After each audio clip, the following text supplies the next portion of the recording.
Welcome to Krishnakashi Punewali channel. ఇంట్లోనే పానీపూరి తయారు చేయడం కోసం ఒక కప్పు తెల్ల బఠానీని రాత్రి నానబెట్టి ఉంచుకోవాలి. బఠానీ 6-7 గంటలు నానితే బాగుంటుందండి.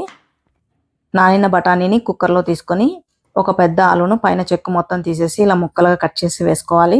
బఠానీ ఆలు మునిగేలాగా నీళ్లు పోసుకొని, నీళ్లు ఎక్కువ పోసుకోకూడదండి, జస్ట్ మునిగేలాగా పోసుకుంటే సరిపోతుంది.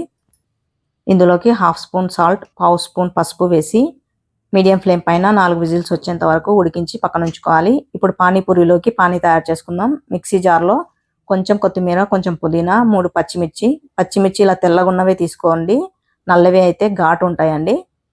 కొంచెం అల్లం, 1/2 స్పూన్ సాల్ట్ వేసి బాగా మెత్తగా మిక్సీ పట్టి ఇలా జాలి గంటలో వేసేసి పల్ప్ మొత్తం పైకి వచ్చేలాగా నీళ్లు పోసుకొని ఇలా జల్లించుకోవాలి. నేను ఐస్ వాటర్ పోసుకున్నానండి, టేస్ట్ బాగుంటాయి. చిన్న నిమ్మకాయ సైజంత చింతపండు ఆల్రెడీ నానబెట్టి ఉంచుకున్నాను, అది కూడా పల్ప్ తీసేసి ఇలా జల్లించుకోవాలి.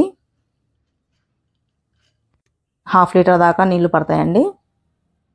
ఇందులోకి 1/2 స్పూన్ చాట్ మసాలా, పానీపూరి మసాలా బయట దొరుకుతుందండి, 1 స్పూన్.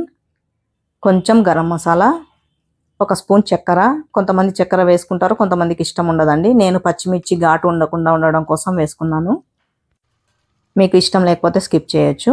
ఇప్పుడు స్వీట్ చట్నీ కోసం 1 కప్పు చింతపండు గుజ్జు, 1/2 కప్ బెల్లం, 1/2 స్పూన్ కారం, 1/2 స్పూన్ సాల్ట్ వేసి గుజ్జు మొత్తం దగ్గరకు వచ్చేంత వరకు ఉడికించుకోవడమే అండి.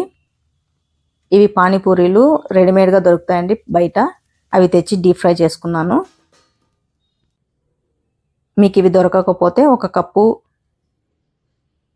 బొంబాయి రవ్వ, 1 కప్పు మైదా వేసుకొని బాగా కలిపి పూరీలుగా తయారు చేసుకోవచ్చు. పూరీలు చేసేటప్పుడు సాల్ట్ ఏమీ వేసుకోకూడదండి.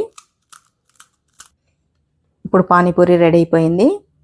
పూరి పైన లేయర్ అంతా తీసేసి ఫస్ట్ బఠానీ వేసుకోవాలి, కొంచెం స్వీట్ చట్నీ, పానీ, కొంచెం ఆనియన్, సేవ్ వేసుకుంటే పానీపూరి రెడీ అయిపోయిందండి. Thank you for watching.